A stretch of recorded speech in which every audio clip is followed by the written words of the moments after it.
বন্ধুরা আপনারা জানেন যে রক্তে যদি সুগার বেশি থাকে আমাদের বিভিন্ন ইনফেকশনের চান্স বাড়ে। সেরকম আমাদের পেচ্ছাপের সংক্রমণ ইউটিআইও যাদের সুগার আছে তাদের মধ্যে বেশি। আজ বলবো এমন একটা সুগার যা খেয়ে কিন্তু আপনি আবার এই বারবার যে ইউটিআই হচ্ছে সুগার রোগীদের এটা থেকে ভালো থাকতে পারেন। তাহলে ডাক্তারবাবু সুগার থাকলে তো বলছেন বিভিন্ন ইনফেকশনের চান্স বাড়ে, পেচ্ছাপের ইনফেকশন ইউটিআইয়ের চান্স বাড়ে, তার সুগার খেয়ে আবার কি করে তাহলে আমি ইনফেকশন কমাবো? আসলে যারা বারবার অ্যান্টিবায়োটিক খেয়ে পেচ্ছাপ বা মূত্রপথের ইনফেকশন কমাতে পারছেন না, ব্যর্থ হচ্ছেন, তাদের জন্য এই ট্রিক্সটি। আজ আমরা যে সুগারের কথা বলবো এটা কিন্তু প্রচলিত চিনি বা নর্মাল সুগার না, এর নাম হচ্ছে ডি-ম্যানোজ সুগার।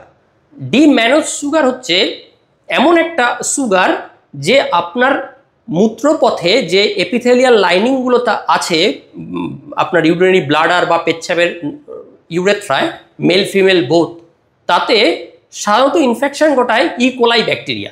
এই ইকোলাই ব্যাকটেরিয়া যে জায়গায় এপিথেলিয়াল লাইনিংয়ের যে জায়গায় গিয়ে ইকোলাই ব্যাকটেরিয়াটা এরকমভাবে অ্যাটাচড হয়, এই সুগারটা এই ডি-ম্যানোজ সুগারটা ওই ব্যাকটেরিয়াটাকে রিপ্লেস করে সে নিজে ওই জায়গায় অ্যাটাচড হয়ে যায় এবং যার ফলে আপনার ইউটিআই চান্সটা অনেকটা কমে যায়। এই ডি-ম্যানোজ সুগারটা যে এই প্রসিডিওরটা করে সেই জন্য এই সুগারটা কিন্তু আমাদের যারা মূত্রপথের সংক্রমণে বারবার ভুগছেন তাদের পক্ষে কিন্তু ভীষণ উপকারী। তাহলে ডাক্তারবাবু এটা কি কোনো ওষুধ? না, এটা না ওষুধ নয়, এটা একটা ন্যাচারাল সুগার। কিসে কিসে আছে?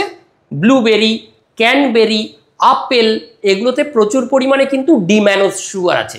তাই যারা ডায়াবেটিসের রোগী বা বারবার ডায়াবেটিস না থাকলেও যারা বারবার ইউটিআই ভুগছেন, মূত্রপথের সংক্রমণে ভুগছেন, বারবার অ্যান্টিবায়োটিক খেতে হচ্ছে, তাও হচ্ছে, তারা কিন্তু এই ডি-ম্যানোজ সুগার যা containing food, cranberry, blueberry, apple, এগুলো বেশি করে খান।